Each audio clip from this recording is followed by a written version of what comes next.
What's going on, guys? Welcome back to Realbadluckgaming. Today we had a massive announcement from James Gunn and DC. They are giving us part one of DC Entertainment's new universe, right? And I think this is going to be a very interesting new adaptation from what we're used to, right? James Gunn is a bit more lively and colorful of a director compared to Zack Snyder, which we had before, right? And so I'm very interested to see what he plans on doing from this point forward with DCEU. Now, before we get the video going, and if you just want to get to the reaction of the video, you can click the timestamp down below. But first, I want to kind of map out in my own head what exactly I want from this video and from this first announcement, right? And so, number one, I'm hoping James Gunn gives us an idea of how the current DC movies that are coming out are going to either transition into or not transition at all into the new universe, right? So we have Shazam coming out soon. We have Flash. We've got Blue Beetle coming up soon. What else am I missing? Aquaman. These are all characters from Zack Snyder's vision for his DCEU. Now that we're not getting that anymore, is James Gunn planning on finishing these movies, getting them out there, letting them make their money, and then being done with them? Or are these characters going to somehow transition into the new DCEU? And if they are going to do that, how can they make that work? Number two, I'd like to see how James Gunn is going to create a good, cohesive story, right? Are they going to do kind of what Marvel did, right? Which is character movie, Justice League, character movie, Justice League 2? Or are they going to mix it up a little bit, maybe throw some HBO Max television shows in there and create and give characters a little bit more time to develop a story than just a single movie, which I think is something that has gone either a little underrated or just underused, where, if you have a character that you believe has a lot of backstory, Batman, we know Batman's story, right? Everyone knows Batman's story, but you have some characters that a lot of people don't know, and if you want to draw out their story and their lore, a television show or streaming show on HBO Max might be better for that character, and it gives them a little bit more time to be developed, and then you don't have to take them and give them their own big, box office hit. And we can kind of work that into the movies and then create a Justice League movie, right? So is he going to do something like that, which is like the Marvel kind of, algorithm? Or is he going to do something different? Number three, I think James Gunn, as I said earlier, is an incredible director when it comes to big and flashy, exciting, fun movies. When he did Guardians of the Galaxy, it was unbelievable. I don't think anyone really was ready for how good those were, right? When he did the new Suicide Squad, obviously a step up from David Harris' version. I wasn't crazy about it. I thought it was good, right? It was fine. But I don't know if that was amazing, right? And so the way James Gunn directs, I think worked amazing for Marvel.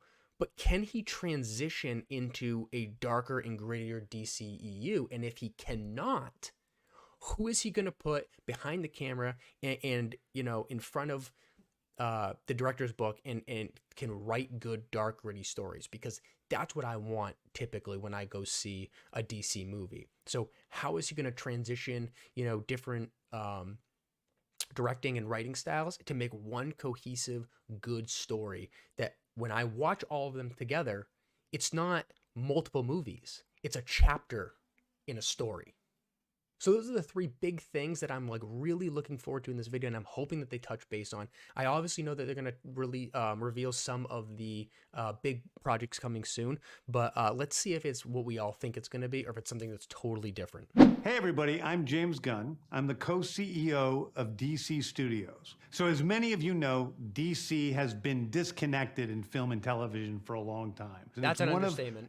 Our jobs, mine and Peter's, is to come in and make sure the DCU is connected in film, television, gaming, and animation. That the characters are consistent. That's interesting. Gaming and animation. So does that mean we're going to get gaming and animated movies that tie into the DCEU as well. Like, that's an interesting take. Played by the same actors, and it works within one story. And Wow. if something is outside of that, like Matt Reeves' Batman or Todd Phillips' Joker or Teen Titans Go, that it is clearly labeled as DC Elseworlds, outside of the mainstream that. DCU continuity. Now, Peter and I have gotten pretty lucky in terms of the 4 projects that are coming out over the next year. First, we have Shazam! Fury of the Gods. Shazam has always been off kind of in his own part of the DCU, so he connects very well. That moves directly into The Flash, a fantastic movie that I really love that resets the entire DC universe. Then to move into Blue Beetle, a fantastic film about a kid who's a marvelous part of the DCU, and then into Aquaman 2, which leads directly into our next few projects, which I'm going to tell you about now. They're all part of it. Peter and I, along with a group of very talented writers, have started to map out an 8 to 10 year plan of what DC Studios will be in film, television, and gaming. This first chapter is called Gods and Monsters. Now, this, what I'm about to tell you, is a part of the first chapter. Damn. It's not the entire first chapter. The first project is Creature Commandos. Creature Commandos is an animated series. I've written all the episodes. Something we're going to do that's a little bit different at DC is we're going to have characters move into animation, out of animation, usually having the same actor play their voice as who plays them in live action. The next project. What? So wait a minute. So, oh my God. So basically, you have an animated series, let's say on HBO Max. These people voice their characters. Then they may be in a cameo or a part of a live action film, and it's those voice actors doing the actual acting for that character. That is something that I haven't even heard of ever. Like, I think that is very impressive. I could be wrong. If anyone wants to like correct me about that in the comments, but I don't think I've ever seen that before. Up is Waller. This is a story of Amanda Waller, played by Viola Davis. Okay, Viola Davis is going to team up with members of Team Peacemaker, and this is a story that's been created by Crystal Henry, who did Watchmen, and Jeremy Carver, who created the Doom Patrol. It is a fantastic story that's out of this world, and I can't wait for people to see it. Okay. Next up is the big one, the true beginning of the DCU. Here we go. This is called Superman Legacy. This is being written by me. I'm in the middle of it. I'm having a great time doing it. And Superman will be released into theaters July 11th, 2025. Let me know I'm curious how people feel about this. Are you looking for more of the Henry Cavill dark and doomy, Superman take where, he didn't really know his place in the world. He didn't really fit in. He wasn't really sure how to, always operate with everyday life, being an alien, and being so different? Or do you like the old, bring it back to the old, Boy Scout Superman, goody two-shoe? Is that something that you'd be more apt to see? I think I heard somewhere at one point that, their idea, because it's going to span over so much time, that they want to start these actors relatively young. They're scaling it back to a younger cast. So, are we getting a very young Superman who's, a little quirky and still trying to be the good guy, constantly, which I feel like is the more traditional Superman.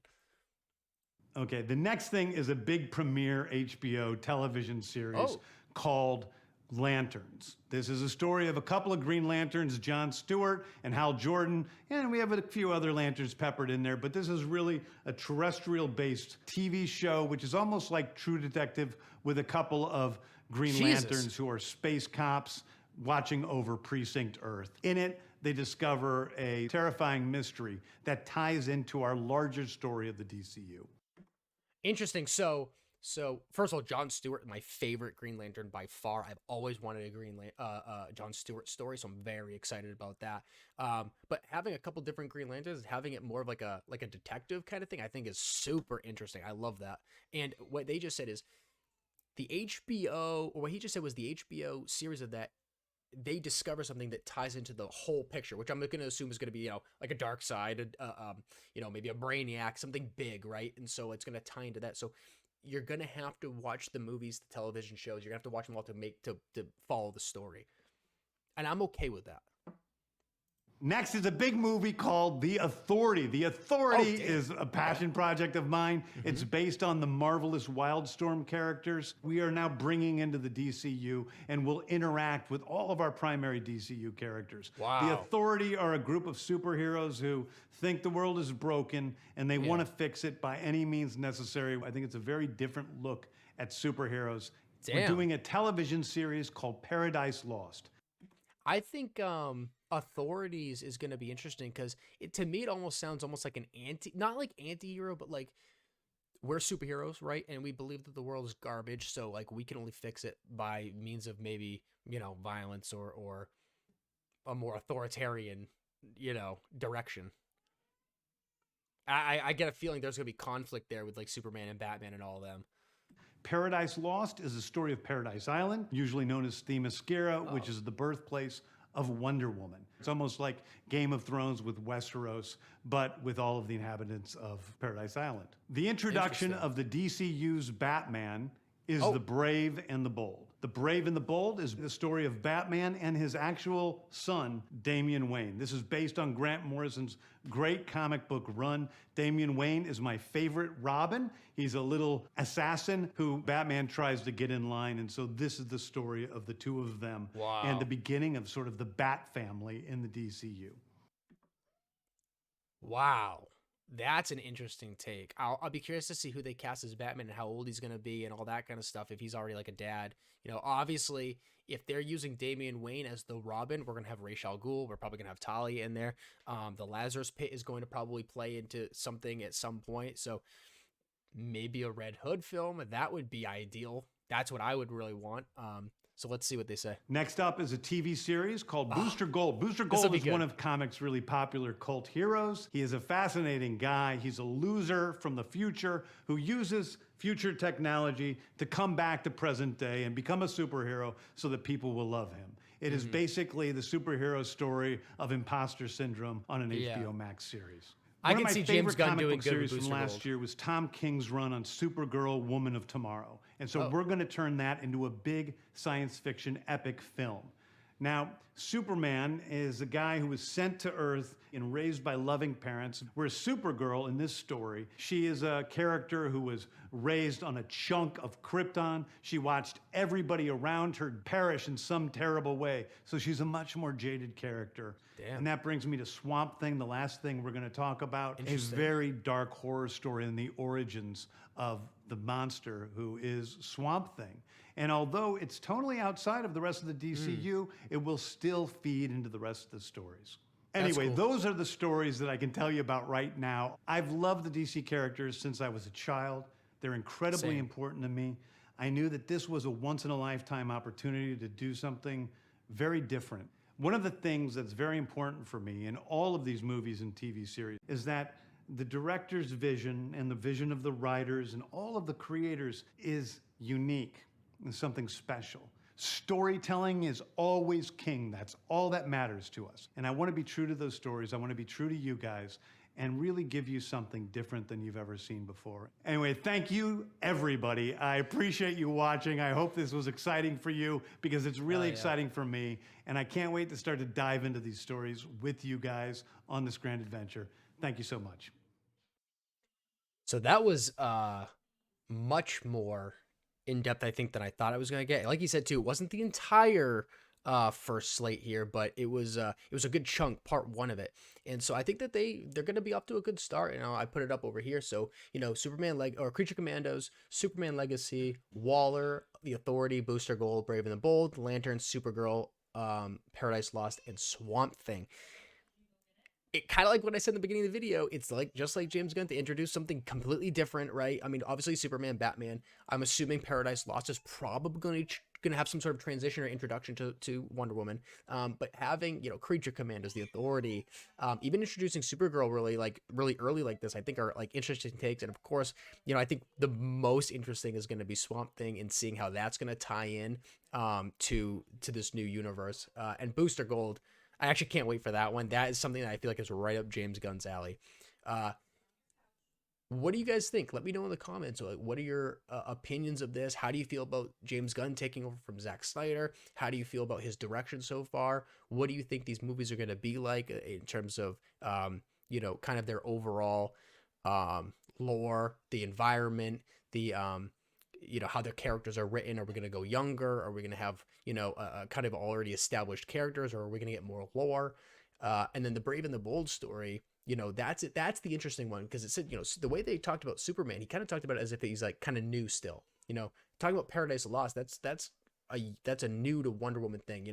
They were talking about the Lanterns and how they were like kind of like detectives in space and all that. So maybe they haven't gotten really in depth on Earth yet and things like that. And that's interesting, because with Brave and the Bold, that's insinuating Batman's been around for a while, right? He's been around for a hot minute now because his son's there and things like that. So it'll be interesting to see like how, you know, the chronological order of those will kind of like fit in. I'm very interested to see that. So let me know what you feel like down in the comments. Let me know what you are expecting, what you're excited for, what you're not excited for, and I'll catch you next time. Stop right there. I just had a look at my analytics, and there's a good chance you are not subscribed. So make sure to like the video, subscribe to the channel, and click the little bell to be notified of the next video. Thank you so much.